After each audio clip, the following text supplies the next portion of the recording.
आणि ही कीर्तनं थोडीशी सत्य आहेत महाराज, पण ती काळाची.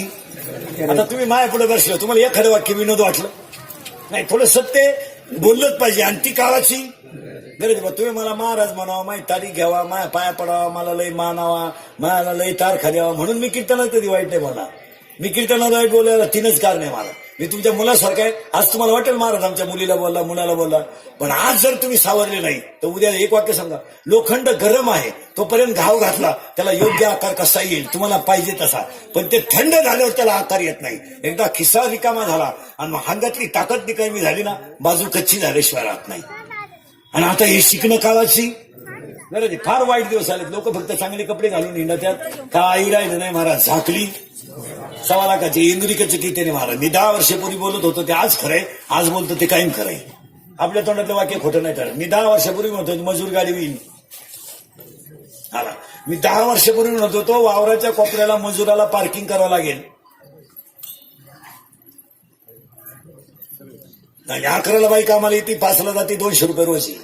2 तास खाती तुपाला, आणि ती एवढं खाती 2 तास. काय खाती तिचं तिला माहिती.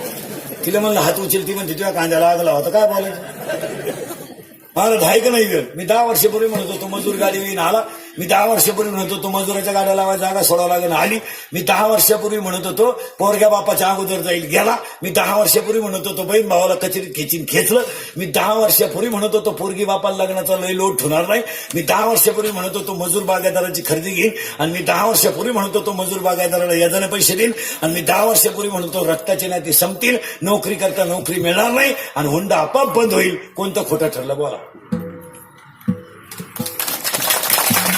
आता सांगून देतो तुमच्या मसोबापुढं, एक 2-3च वर्ष थांबा, 5 गोष्टी घडणार आहे. जर नाही घडल्या मला दिसल तिथं आणा. एक, अजून 2-3 वर्षाला घरात माणसं राहणार नाहीत. का? का? प्रत्येक माणसाला एक मुलगा आहे, एकच मुलगा आहे, तो बाहेर आहे. एक मुलगी आहे, नवऱ्याच्या घरी आहे, घरात माणसं कुठे आहे. 10:30 वाजता निम्या गावाला कुलूप आहे. तुम्ही गावांमध्ये जाऊन बघा, कांदे काढायचं सीजन चालू आहे, 10 वाजता गाव कुलूप लावले. अख्खं गाव कुठे? शेतात. माणसं कुठे? भिकारी सुद्धा दुपारी गावात येत नाही. आता गावच लागेल तर येतील कोण. पूर्वी सुताराच्या मेटावर 15-20 माणसं बसेल असायची, न्हाव्याच्या दुकानात 2-4 माणसं बसेल असायची. गाव दुपारी गजबजलेलं राहायचं. आज गावांमध्ये शाळेतली पोरं सोडता कोणीच नाही गावात. कोण आहे गावात? 10:30 वाजता गाव बंद आहे. आज म्हातारी आजारी पडली तर म्हातारा तिला दवाखान्यात नेतो, आणि म्हातारी जर आजारी पडला तर म्हातारी बादलीनं पाणी आणते आणि संसार चालवते. कोण आहे घरात पाहिला? कोण आहे? थरथरणाऱ्या म्हाताऱ्याला बँकेतून 100 रुपये काढायचे तर सही करता येत नाही, त्याचा हात हलवतोय तर बँकेतला शिपाई त्याला म्हणतोय दुसरे कोण सही करून आण. आणि म्हातारी वाटेवर बसती, लोकांना म्हणती रविवार कधी आहे. का माहितीये का? का माहितीये का रविवार का माहितीये का? माझ्या नोकरी लागलेल्या मुलानं मला साडी नाही आणली तरी चालेलो, मला पैसे नकोय, फक्त एक रविवार येऊन त्याला मला डोळे भरून पावा. आणि मी एकदा नाताचा मुका घेतला ना, तोच माझा दसरा, तोच माझी दिवाळी. मला करायचं तरी काय? पण त्या बिचाराला वेळ नाही ना. सासऱ्याची बायपास आहे, थोरली मिळून बाळातपणाला आली, तिला किती टाके पडत आहे किती नाही. यांना आई बापा पाहिला वेळ कुठे? यांना आई बापा पाहिलं वेळ नाही. महाराज तळतळून 50% म्हातारी माणसं गावात तळतळतात. काय मत आहे तुमचं बोला. अरे तुम्ही त्यांना कपडे नका घेऊ रे, तुम्ही त्याला पैसे नका देऊ रे, पण निदान येऊन त्यांना बा ते कोणते सांगतात सुमाईला म्हणलं 50% सासांना नातवाला हात लावायचा अधिकार नाही. आज आता काय पाप केलं त्या आजीनं? बिचारीनं डोक्याला तेल लावलं नाही, पायाला चप्पल घातली नाही, स्वतःच्या गळ्यातली दागिने म्हणून मुलं बाळ मोठे केले. तिला काय फळ दिलं तुम्ही? काय फळ दिलं? दुपारी बांधावर जेवायला बसली तर बिचारीच्या भाकरीवर काढलं नव्हतं महाराज, तिने 2चं भाकरीला सोडलं, मुलं बाळ मोठे केले. काय केलं आयुष्यात तिनं पाप? त्या बिचाऱ्या शेतकऱ्यानं बायकोच्या गळ्यातले दागिने मोडे, बनियन मळालं तर पलटी करून घातलंय, बनियन तुटलं तर गाठ मारली त्यानं. अरे 100 माणसं त्याला दुकानदार बोलला तर त्यानं खाली मान घालून मुलं बाळ मोठी केली. आणि तुम्हाला थोडासा पैशाची गमेंट झाली, नवरा थोडा चांगला मिळाला, नवरा तुमच्या ताब्यात गेला, तुम्ही त्याच्या सासू-सासऱ्याला विचारच सोडून दिला. विचारच. अरे थोडीशी तुम्हाला बायको श्रीमंताची मिळाली, तुम्हाला पेमेंट थोडं वाढलं, आज ईश्वरासारख्या बापाची तुम्ही घरात कदर करीना. तुम्ही सगळं कमवू शकाल, आईचं बापाचं प्रेम कमवू शकत नाही. त्याला कोण खातोय? कोणता श्रीमंत चिलर मुततो ठोकळे टाकितोय? कोणता श्रीमंत चिलर टाकितोय लगी वाटत? अरे त्याच्या आईच्या गालावर हसवेन, त्याच्या बापाच्या चेहऱ्यावर समाधान आहे, तो खरा श्रीमंत माणूस आहे.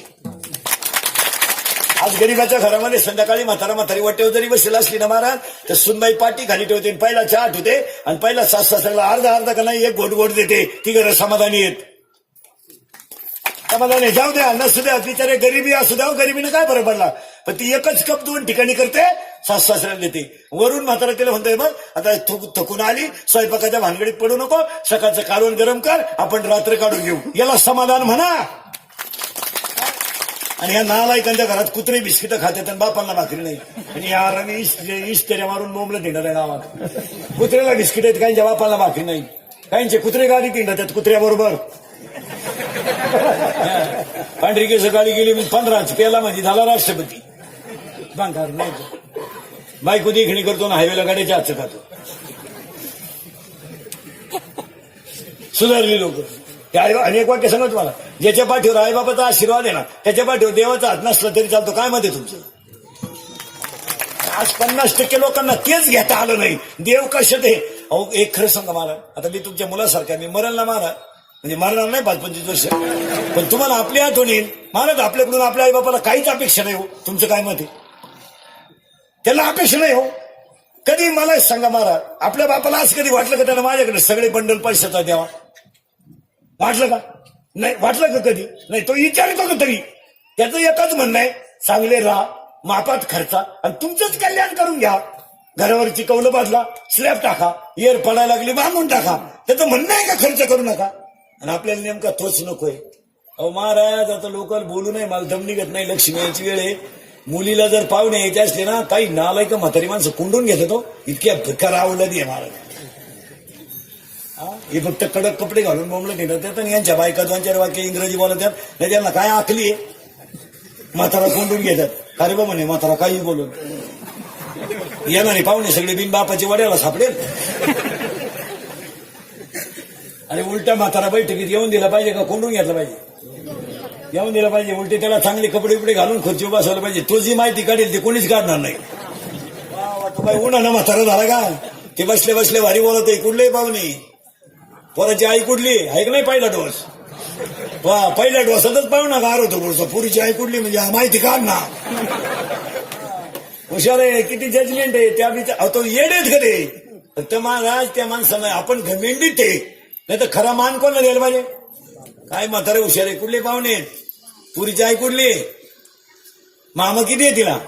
पोर दारू बिरू येते का? वा काय माहिती नाही. म्हणून ते म्हणते विचारू नये पण माहिती असावं. तुम्हाला राग येईल पण मुलगी द्यायची. महाराज आज मुलीच्या बापा पुढे लग्न करू नये पश्चाताप झाली ते 2-4 वर्षात. आज मुलीच्या बापा पुढे 3 प्रश्न आहेत सध्या. पोराला सर्व्हिस आहे तर नोकरी, सर्व्हिस आहे तर शेती नाही, शेती आहे तर सर्व्हिस नाही, आणि दोन्ही आहे तर कार तर सुईचं नाही. किती कायम डोळे लाल. आज पोरींच्या बापा चौकशी करून जाम झाले मला. आणि पोराच्या बापा पुढे एकच प्रश्न आहे 2-3 वर्षात, कोणची का मिळालं? एवढा ओळ पिवळा हो द्या, मरू जाऊ काय. भले तिला पहिले 2 पोरं होते, पदरात घेऊ.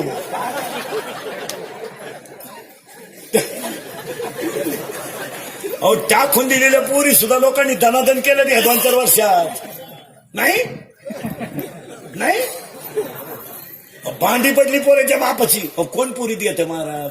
अहो महाराज आता. आणि मला एक सांगा महाराज, मुलीच्या बापानं सखोल चौकशी का करू नये? काही लोक म्हणते बा पोरीचा बाप लय माहिती काढतो. पोटचा गोळा द्यायचाय त्याला.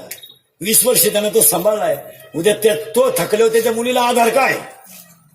आणि हा विचार प्रत्येक मुलीच्या बापानं करणं गरजेचं आहे. भले 2 वर्ष लग्न लेट झालं तरी काय फरक पडतो त्यांना. पण महाराज आज म्हातारा माणसं आईन बाप गेल्यावर मुलीला पाहणारे भाऊ आहेत का? कोण आहे? कोण पाहतो? कोण? आज बहीण मला बहीण तुम्हाला सणासुदीला आपली आठवण येते, नाही तर कोण कोणाला पाहते?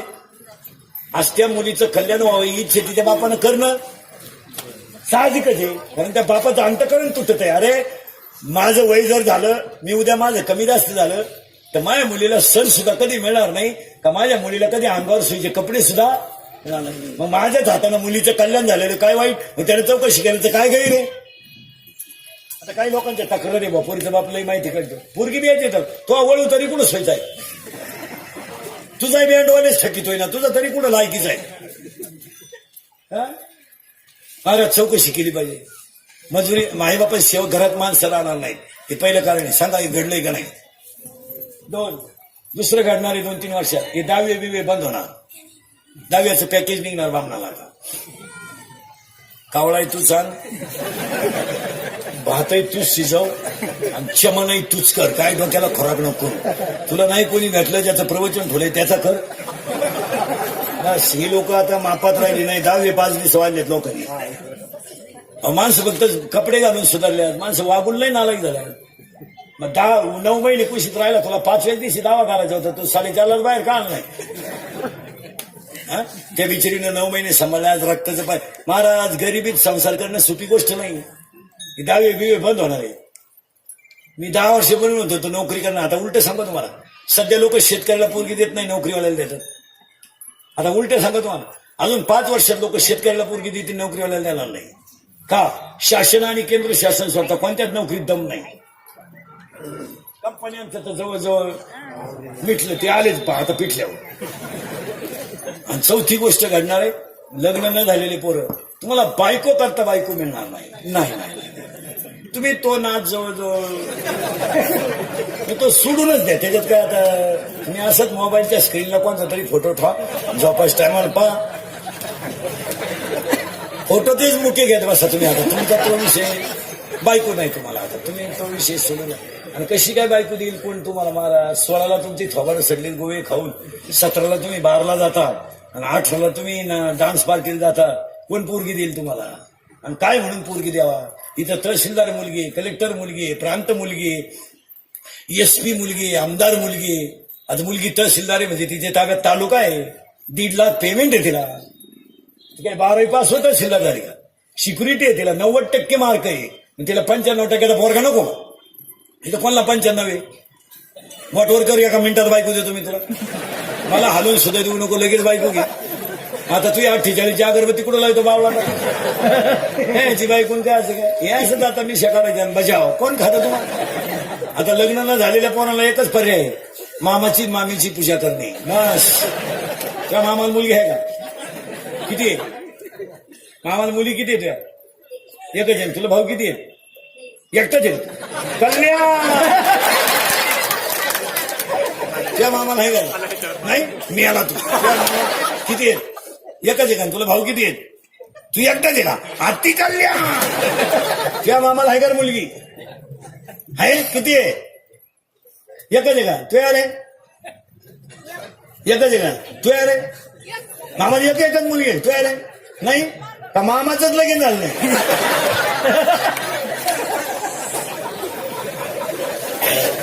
मामाच मोकळा हिंडतोय आता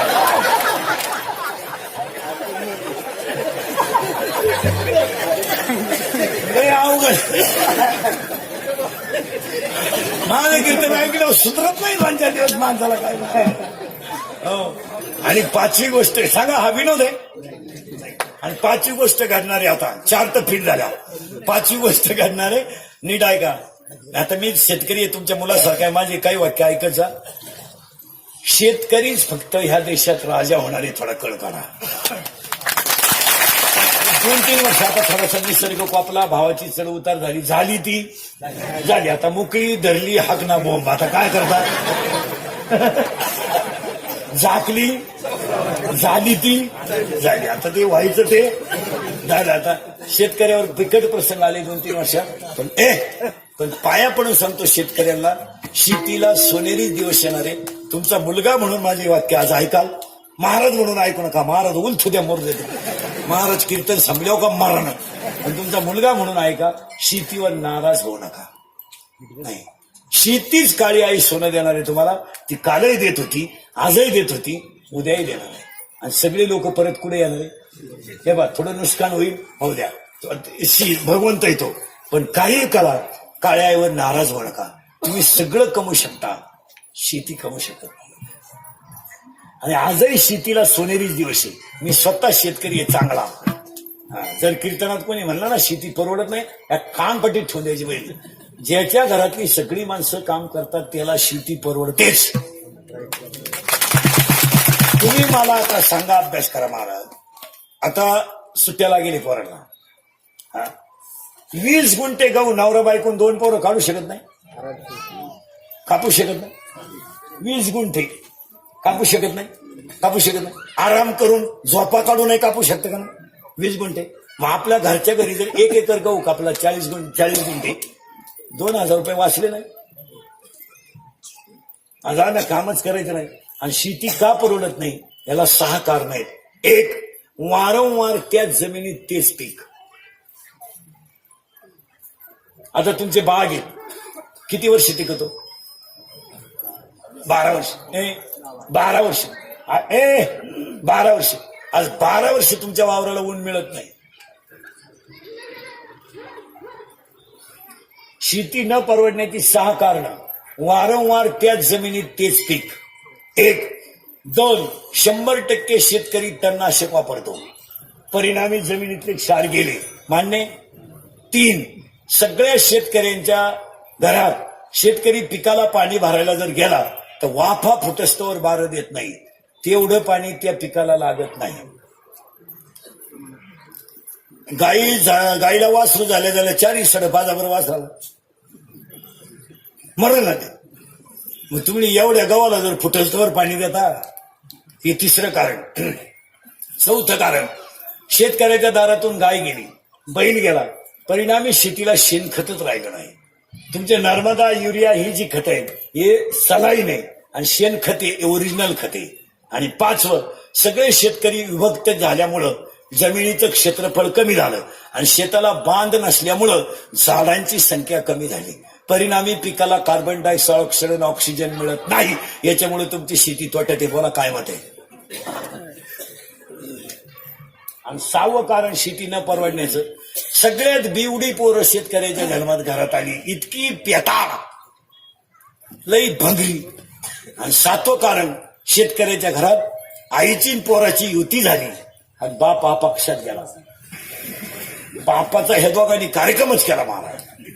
आणि या 7 कारणामुळे शेती तोट्यात आहे. याच्यावर तुमचं मत काय? काम करायचं नाही, बाप झालाय कार्यकर्ता, पोऱ्या झाला युवक कार्यकर्ता, बायको झाली बचत गटाचा अध्यक्ष. हा शंकर भोळा आहे.